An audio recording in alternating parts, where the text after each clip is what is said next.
सबसे प्यारी है, माँ तू जग में न्यारी है।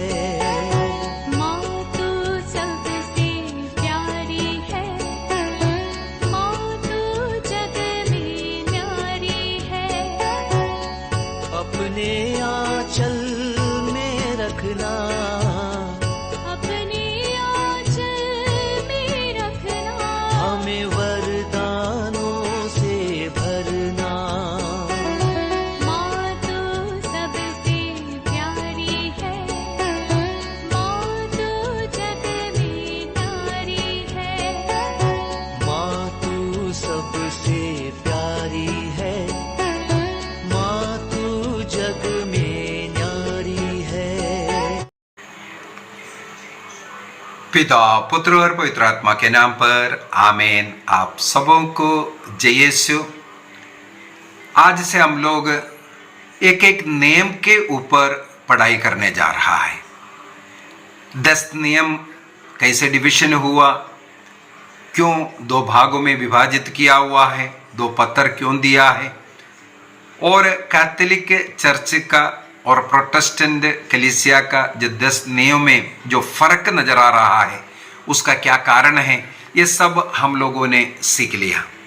तो आज पहली जो आज्ञा है, पहली आज्ञा, मैं ईश्वर, एकमात्र ईश्वर, मेरे सिवा तुम्हारा कोई ईश्वर नहीं, तो मूर्ति पूजा नहीं करना, किसी भी मूर्ति के सामने दंडवत नहीं करना, मेरे सिवा तुम्हारे लिए कोई ईश्वर नहीं है, मैं ही एकमात्र ईश्वर, ये नियम देने वाला निर्गमन ग्रंथ उसके अध्याय 20 वाक्य 1 से लेकर के 5 तक का जो भाग, निर्गमन ग्रंथ अध्याय 20 वाक्य 1 से लेकर के 5 तक का भाग कैथोलिक चर्च का पहले आज्ञा के अंदर आता है।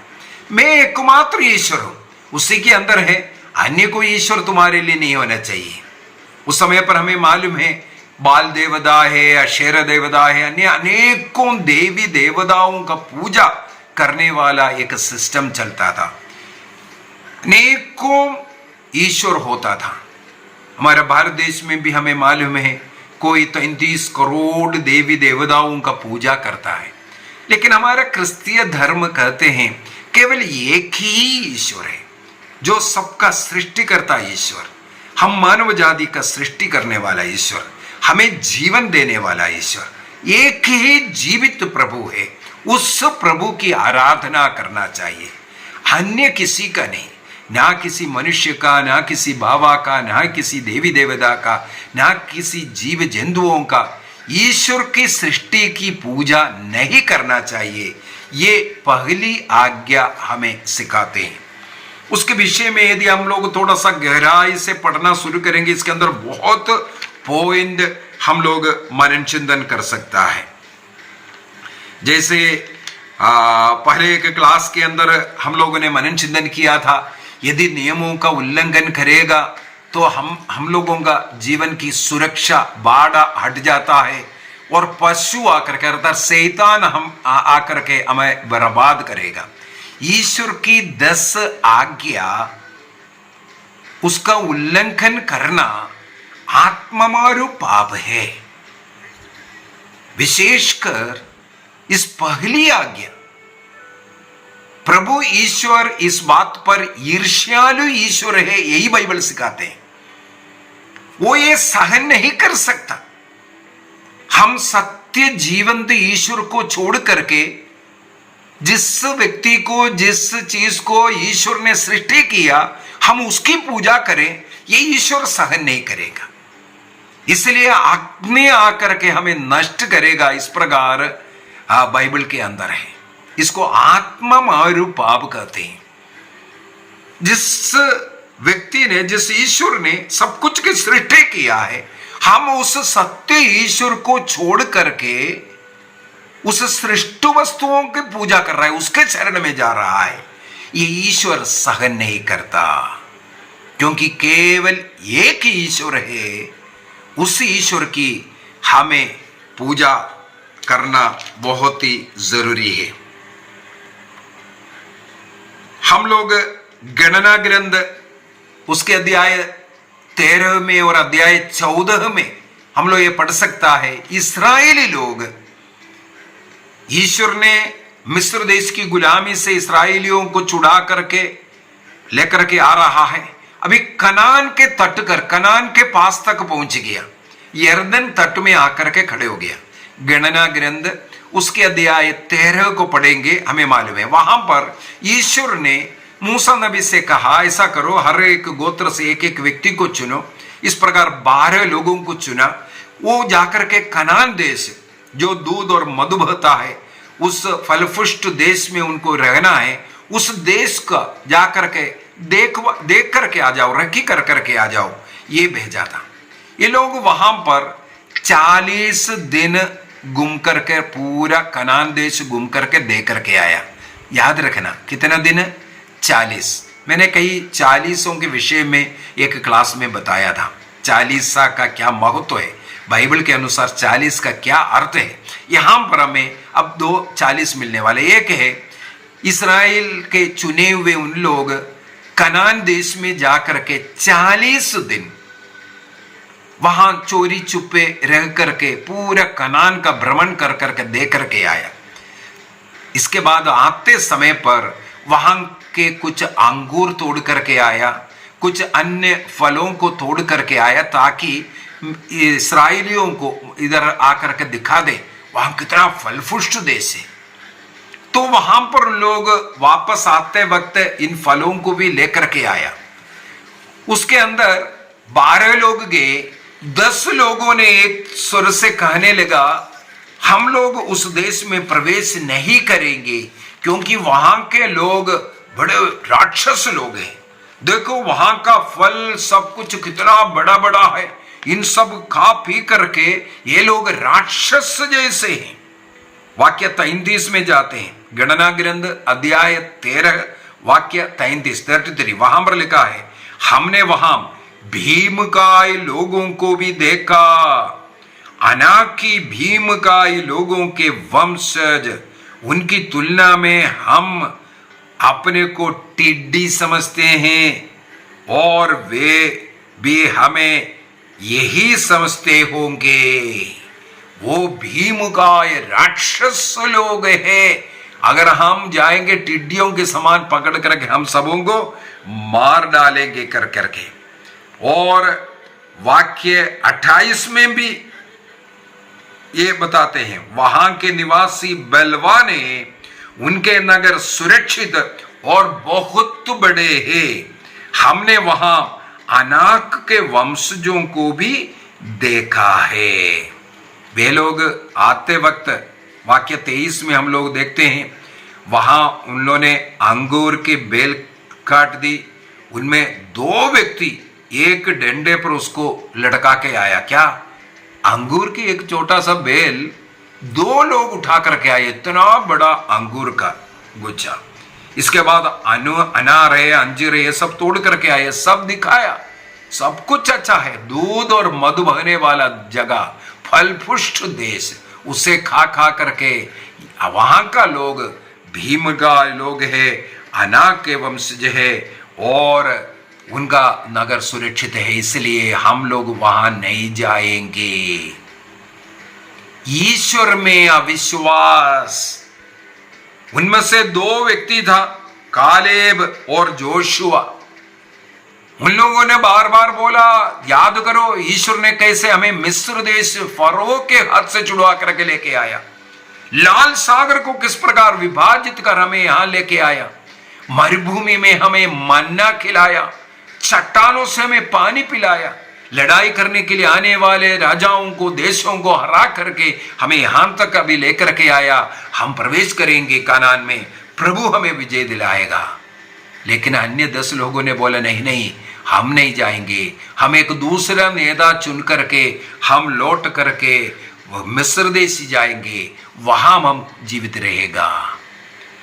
अध्याय 14 वाक्य 28, गणना ग्रंथ अध्याय 14 वाक्य 28 में लिखा है, प्रभु कहता है, अपने अस्तित्व की शपथ मैंने तुम लोगों को जो बातें कहते हुए सुना, उन्हीं के द्वारा उनके अनुसार मैं अब तुम्हारे साथ करूंगा, व्यवहार करूंगा।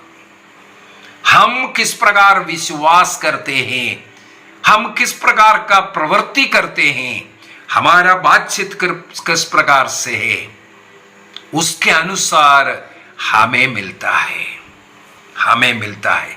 अय्यूब के ग्रंथ में भी हम लोग ये पढ़ते हैं, अय्यूब अपने बच्चों के प्रति बहुत डरता था, वो कहीं पाप तो नहीं किया इसे सब बोल करके, जो डरा वो उसके ऊपर हुआ। यहां पर हम लोग देखते हैं मनुष्य जिस प्रकार का अविश्वास की बातें करते हैं। कई लोग बोलते हैं प्रार्थना करने से क्या मिला, चर्च जाने से तुम्हें क्या मिला, बाइबल पढ़ने से क्या मिला, हमारा मेहनत के कारण घर चल रहा है। अगर एक दिन हम चर्च नहीं मेहनत नहीं किया, खेतीबाड़ी नहीं किया, मजदूरी नहीं किया या ड्यूटी नहीं किया, पैसा कहाँ से आएगा, कैसे घर चलेगा। इस प्रकार का जो बातचीत वो हमें उसका दंड भुगतना पड़ता है। ये ईश्वर पर भरोसा नहीं, अपने बल पर, अपनी शक्ति पर, अपने बाहुबल पर विश्वास करने वाले इस प्रकार का दंड, ये पहली आज्ञा का उल्लंघन है। ईश्वर पर विश्वास ना करना, ईश्वर पर भरोसा नहीं करना, प्रार्थना में विश्वास नहीं, मिस्सा बलिदान में विश्वास नहीं, बाइबल के वचनों में विश्वास नहीं, अपने बुद्धि पर चलने वाले, अपने पैसे के में चलने वाले, इस प्रकार का कार्य करने वाले लोग। तो हम लोगों को सबसे पहला पॉइंट यही होना चाहिए, ईश्वर का ये जो पहली आज्ञा का उल्लंघन का मतलब हो गया जब हम लोग पहली आज्ञा के विरुद्ध में अविश्वास का कार्य करते हैं, प्रभु में पूर्ण रूप से विश्वास नहीं करते हैं। यदि हम लोग कैथोलिक कलीसिया का धर्म शिक्षा ग्रंथ 2113 जिस प्रकार पहली आज्ञा में मूर्ति पूजा नहीं करना, अंधविश्वास, अविश्वास, सत्य ईश्वर को छोड़ करके कोई लोग समय को देखता है, कोई लोग तावीज पर विश्वास करता है, झाड़ू फूक पर विश्वास करता है, या बाहों में नाड़ा बांधने में विश्वास करता है, ये नाड़ा बांधेगा तो क्या बोलते हैं आग नहीं लगेगा, पता नहीं क्या क्या ऐसा जो भरोसा करता है। इस प्रकार का अंधविश्वास का, अविश्वास का जो कर्म, जो साधन इस्तेमाल करता है, ये सब मूर्ति पूजा के कैटेगरी में आता है, जो ईश्वर में विश्वास नहीं। इसमें फलाना पौधा लगा दो तो घर में उन्नति होगा, घर को ऐसा बनाओ तो घर का उन्नति होगा, पता नहीं ऐसे इससे कर करके कई अंधविश्वास हम लोगों के बीच में चल रहा है। प्रभु में नहीं, प्रार्थना में नहीं, इस प्रकार का अंधविश्वास के कर्मों को हमें निकालना है। तो कैटेकिज्म 2113 के अंदर लिखा है, ऐसा जो भी कर्म है वो आत्ममारू पाप है, आत्ममारू पाप है। ईश्वर पर पूर्ण विश्वास नहीं, अन्य चीजों में विश्वास करना। अभी दूसरी बात है, अंधविश्वास की कई कर्म, चाहे राहुकाल देखना या ऐसा वैसा करना। विधिवरण ग्रंथ उसके अध्याय 18 वाक्य 10 से 12 तक पढ़ेंगे। डिट्रोनॉमी चैप्टर 18 वर्स 10 to 12 अगर हम पढ़ेंगे, कई प्रकार का, इस प्रकार का अंधविश्वास के कर्म के विषय में लिखा हुआ। कोई भी अंधविश्वास का कर्म हम क्रिस्तियों को, जो प्रभु में विश्वास करता है, उनको नहीं करना चाहिए। इस प्रकार का जो कार्य कैटेकिज्म ऑफ कैथोलिक चर्च, कैथोलिक कलीसिया का धर्म शिक्षा ग्रंथ 2111 के अंदर, 2111 के अंदर ये पहली आज्ञा का उल्लंघन है, ये लिखा हुआ है। इसका मतलब वो भी जो आत्ममारू पाप के अंदर आता है। और प्रभु को जितना आदर सम्मान देना चाहिए वो नहीं देना। रोमियो का पत्र दिया है 1 वाक्य 21 में लिखा है, ईश्वर को जानते हुए ईश्वर को समुचित आदर सम्मान नहीं देना। जान रहा है लेकिन आदर सम्मान नहीं दे रहा। रोज घर में पारिवारिक प्रार्थना होना चाहिए, नहीं करता है। मैंने बोला है होली खबर, पवित्र घड़ी है घर का। 1 घंटा परिवार मिलकर के प्रभु के नाम पर बैठना, प्रार्थना करना, गीत गाना, बाइबल पढ़ना, पारिवारिक प्रार्थना एवं धर्म शिक्षा पुस्तक के अंदर उसके अनुसार 1 घंटे का प्रार्थना बनाया हुआ है। वो कर करके परिवार में वो शांति, प्रेम, आनंद लेकर के आना। अगर हम नहीं करते हैं तो क्या कारण है? हमें विश्वास नहीं है प्रार्थना में, हम अन्य चीजों में विश्वास कर रहा है, अन्य चीज हमारे आनंद का कारण है ये। और हमें मालूम है इतवार को चर्च जाना चाहिए, लेकिन हम लोग नहीं जा रहा है। प्रभु का दिन है, जाना चाहिए और जा रहा है। अयोग्य रीति से प्रभु को ग्रहण करो, सबसे बड़ा पाप, आत्मामारू पाप। रोटी रूबी प्रसाद बोल करके उसको ग्रहण कर, अरे मैं चर्चा आया तो उसको ग्रहण करना पड़ेगा। गलत है, गलत है। यदि आप पाप की स्थिति में हाल ही में पाप स्वीकार नहीं किया है, नहीं ग्रहण करना। आपको एक कुछ आशीष पवित्र मिस्सा बलिदान में भाग लेने से आपको आशीष मिल रहा है, उसको भी आप नष्ट करेगा यदि अयोग्य रीति से प्रभु को ग्रहण करेगा। प्रभु के शरीर रक्त को अपवित्रीकरण करना, सैक्रिलेजस कहते हैं उसको। धर्म शिक्षा के अंदर कैटेकिज्म ऑफ कैथोलिक चर्च 2120 के अंदर 2120 के अंदर इसको प्रभु के शरीर रक्त को साक्रमेंट का अपवित्रीकरण है कर करके लिखा है। इसलिए हमें इस प्रकार के जो कार्य से दूर रहने की जरूरत है। कई लोग प्रभु में ही विश्वास नहीं करते, प्रार्थना में विश्वास नहीं, चर्च में विश्वास नहीं, मिस्सा में विश्वास नहीं। इस प्रकार का अविश्वास की एक जीवन जी रहा है। कैटेकिज्म में हम लोगों को सिखाते हैं 2094 के अंदर इस प्रकार ना प्रार्थना करना, या किसी किसी को कुनकुना स्वभाव है। जिस प्रकार रेवलेशन चैप्टर 3 के अंदर हम लोग पढ़ते, प्रकाशना ग्रंथ अध्याय 3 वाक्य 15-16 के अंदर, मैं तुम्हारे स्वभाव को जान रहा हूं, तुम कुनकुना स्वभाव है, ना गर्म है ना ठंडा है। ये कुनकुना स्वभाव प्रभु को अच्छा नहीं लगता।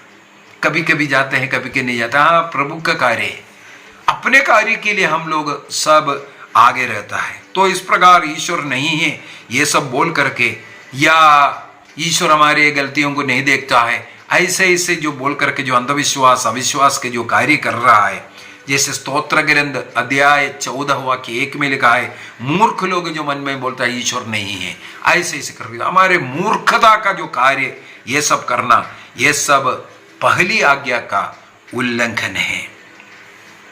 और आजकल बहुत शैतानी पूजा शुरू हुआ है। शैतानी पूजा कई प्रकार का है। एक जो सैटेनिक वर्शिप वाला, विशेषकर जो कैथोलिक कलीसिया का पावनदम रोटी को लेकर के उसका अपवित्रीकरण करना, क्रूस को लेकर के, बाइबल को लेकर के सबका अपवित्रीकरण करना, यह सब शैतान को खुश करने के लिए करने वाला। और कलीसिया में रहते हुए अयोग्य रीति से बलि अर्पित करने वाला शैतान को खुश करता है। हम लोग सोचेंगे हम कहाँ शैतान का पूजा कर रहा है। हम जो योग्य रीति से ग्रहण करना है उसको अयोग्य रीति से ग्रहण कर रहा है। बलि में पूर्ण तैयारी के साथ पवित्रता में हमें बलि अर्पित करना है, उस प्रकार नहीं करता है, हम शैतान का कार्य कर रहा है। शैतान उसमें बहुत खुश होता है।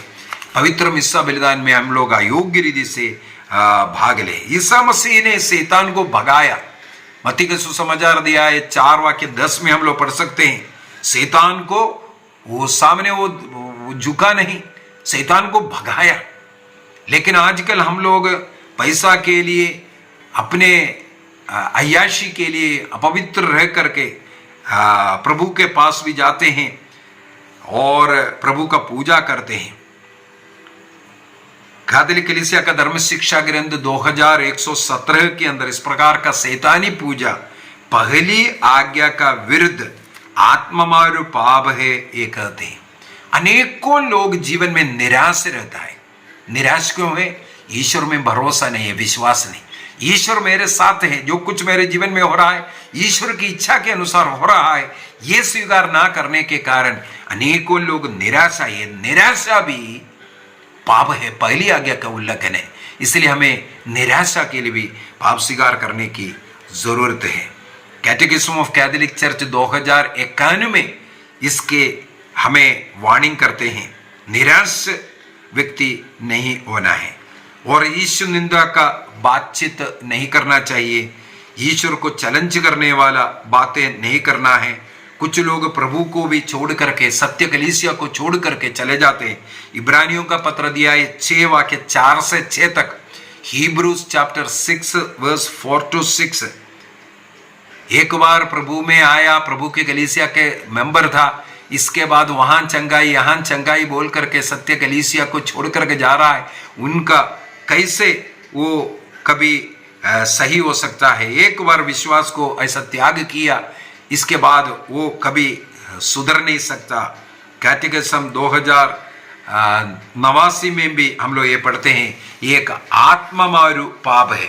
यदि हम लोग पारिवारिक प्रार्थना एवं धर्म शिक्षा पुस्तक का पेज नंबर 171 को देखेंगे, वहां पर इस पहली आज्ञा के विरुद्ध हम लोग करने वाले अनेकों पापों के विषय में लिखा हुआ है। इसका अंतःकरण की जांच करने के बाद हम लोगों को पाप स्वीकार करना है। इसलिए आइए हम अपने आंखें बंद करें और इन पापों के विषय में थोड़ा सा मनन चिंतन करेंगे। क्या मेरे जीवन में ऐसा गलतियां हुआ है? तो हमें एक कागज में उन पापों को लिख करके कच्चा पाप स्वीकार करना है। कैटेकिज्म ऑफ हमारे पारिवारिक प्रार्थना एवं धर्म शिक्षा जो पुस्तक है, उसका पेज नंबर 171 से हम लोगों को 4-5 पेजों में पाप स्वीकार के लिए तैयारी का जो बातें लिखा हुआ है। आइए हम अपनी आंखें बंद करें और अपने अंतःकरण की थोड़ा जांच करें। क्या मैं व्यक्तिगत रूप से रोज प्रार्थना करता हूं? चलते फिरते प्रभु का नाम लेते हुए, हर कार्य करने के समय, पढ़ाई के पहले, पढ़ाई के बाद, हर कार्य के लिए प्रभु को धन्यवाद देते हैं, प्रार्थना करते हैं कि नहीं? क्या मेरे घर में रोज पारिवारिक प्रार्थना है? 1 घंटे का पारिवारिक प्रार्थना घर में रोज करते हैं? प्रार्थना के समय पर मुझे नींद आता है? क्या मैं रोज कम से कम 1 अध्याय बाइबल पढ़ता हूं? याद कीजिए, प्रभु की स्तुति आराधना करने में, हाथ को उठाने में, घुटना टेकने में, दंडवत करने में, ईश्वर की आराधना और मिस्सा बलिदान में हाथ जोड़ करके या प्रार्थना के समय पर हाथ जोड़कर प्रार्थना वगैरह करने में शर्म आता है। कई लोगों को हाथ जोड़ने में लज्जा आता है। शैतान का कार्य है, उसके लिए हमें पाप स्वीकार करना है।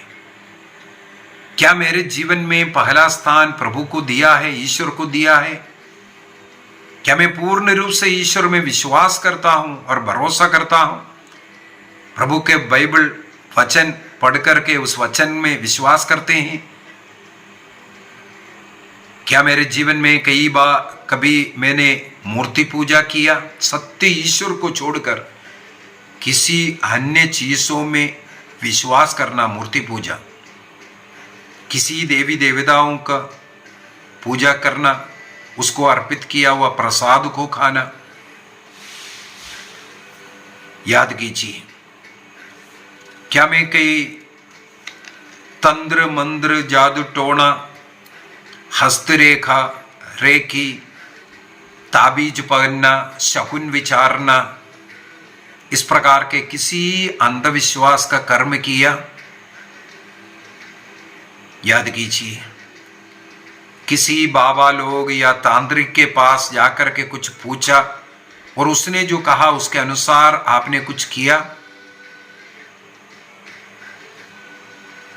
याद कीजिए, क्या आपने शैतान की पूजा किया?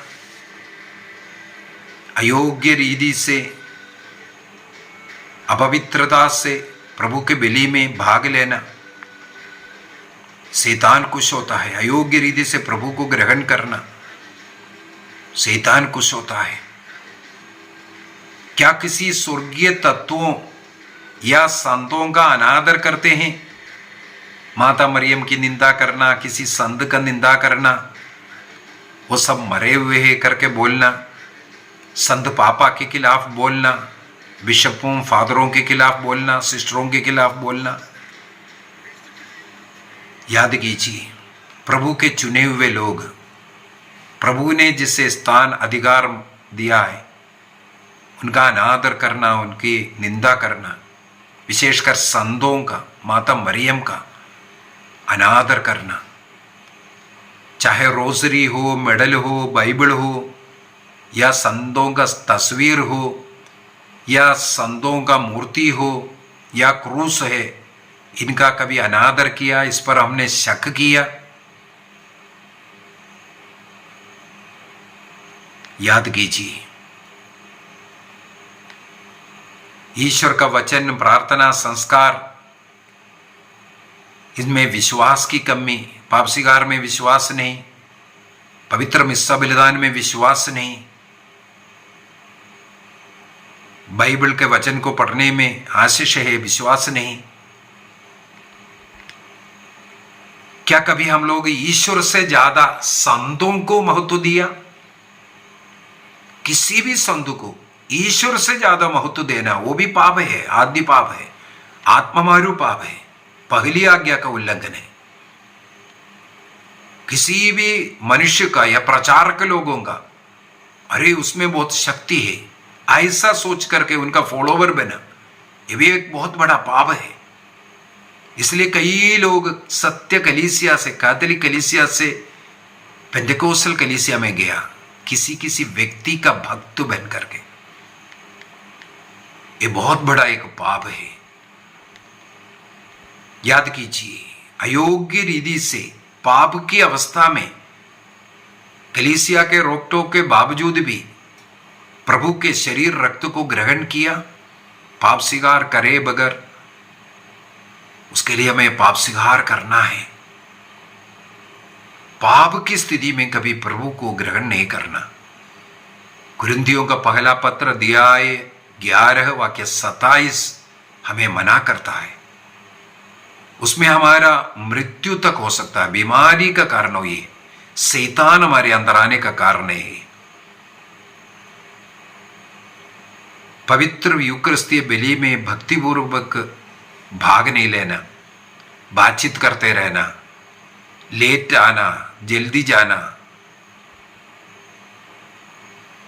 अशोभनीय वस्त्र, नग्नता दिखाने वाला वस्त्र पहन करके गिरजा में आना, याद कीजिए। अपने बच्चों को तालीम नहीं देना, हम स्वयं बाइबल नहीं पढ़ना, रिट्रीट में भाग नहीं लेना, बाइबल क्लासों में भाग नहीं लेना, तभी तो ईश्वर के ज्ञान बढ़ेगा। कैथोलिक कलीसिया द्वारा सिखाते हुए जो विश्वास सत्य है उसके खिलाफ बोलना, जैसे माता मरियम का आदर करना, संतों की आदर करना, आदर करने के लिए, उसका पूजा करने के लिए कलीसिया नहीं सिखाते, लेकिन उसके खिलाफ जाना। याद कीजिए, इस प्रकार पहली आज्ञा के विरुद्ध में जो भी हमने गलती किया है उसके लिए पाप स्वीकार करने का निर्णय करें। जितने भी लोग इस क्लास में भाग लिए उस सभी लोगों के लिए मैं प्रार्थना करता हूँ। आपने इस क्लास में भाग लिया, इन वचनों को सीखा, इसके द्वारा प्रभु आपको अनगिनत आशीष प्रदान करे, आपके परिवार को आशीष दे, आपके बच्चों पर आशीष आवे, विशेषकर परीक्षा लिखने वाले बच्चे, अविवाहित बच्चे, बेरोजगार बच्चे, सभी रोगियों को चंगाई मिले। सबों को भी याद करता हूँ, प्रार्थना करता हूँ, प्रभु आप सबों को आशीष प्रदान करे, पिता, पुत्र और पवित्र आत्मा के नाम पर, आमीन। आप सबों को जय यीशु।